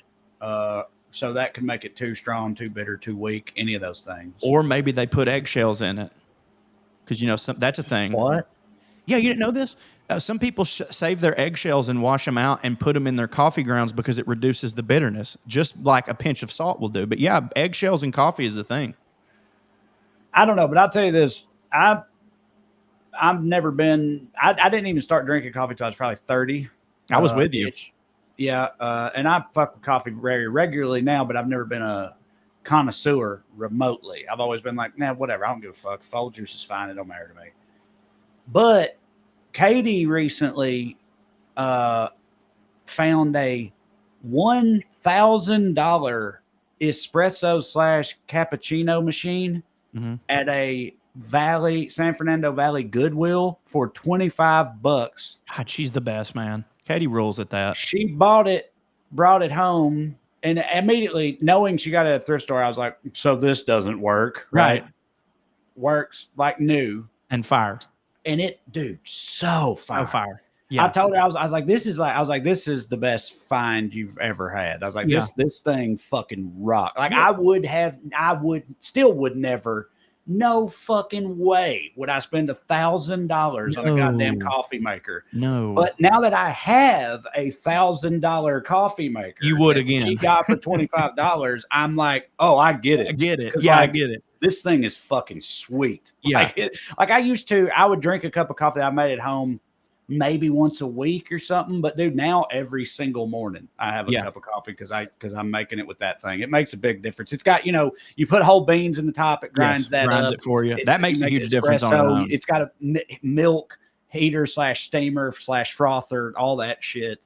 It's fucking, it's fire. Now that you've already got that, I don't see a reason for you to do this, but because again, I agree that it's possible to make better or worse cups of coffee depending on the method you use. I just reject that someone who has the same machine as a drip coffee, a Mr. Coffee. Right. But like, when I got turned on to, and I don't do it a lot because it takes a little bit extra work, but you ever fuck with a French press?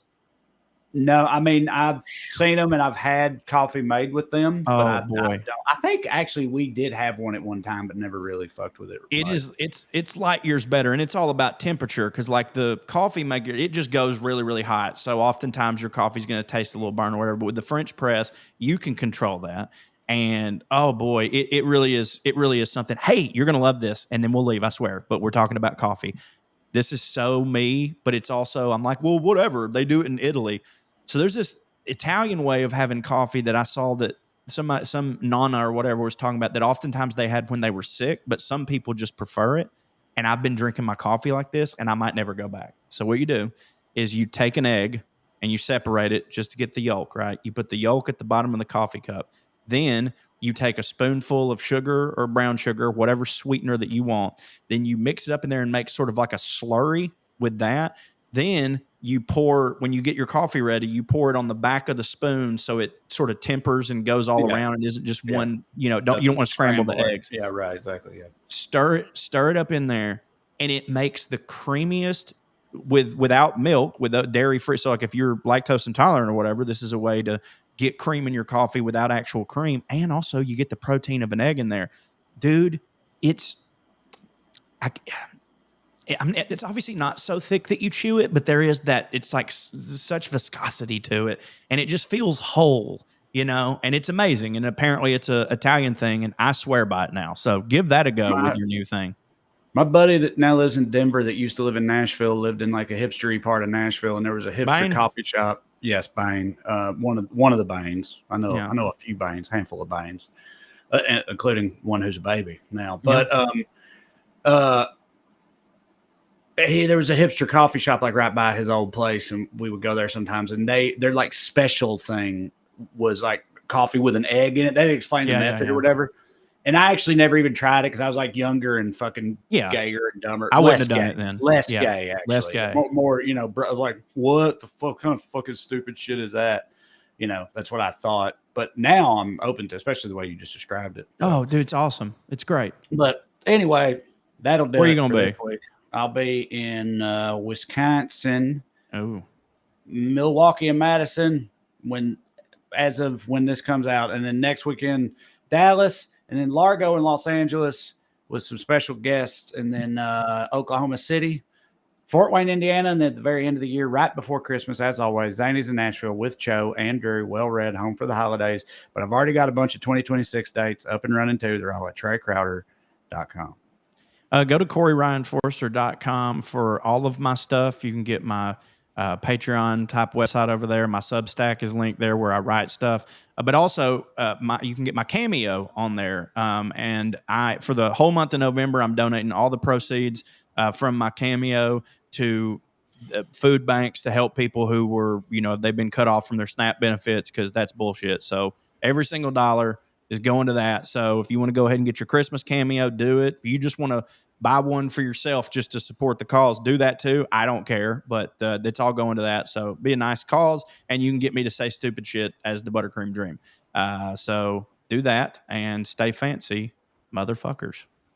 Skew. Skew. Skew. Here's Lydia Lovelace. 1, 2, 3, 4. 1, 2, 3, 4. Royalty and rednecks are alike. They both like cutting and picking fights. Biscuits and baked beans where they don't belong. Sit on down with Corey and Trae and learn some fancy shit today. We'll laugh a little even when they're wrong. They'll take you to a magical place where if you call someone a cunt, nobody cares. They keep it debonair at putting on airs, putting on airs, putting on airs.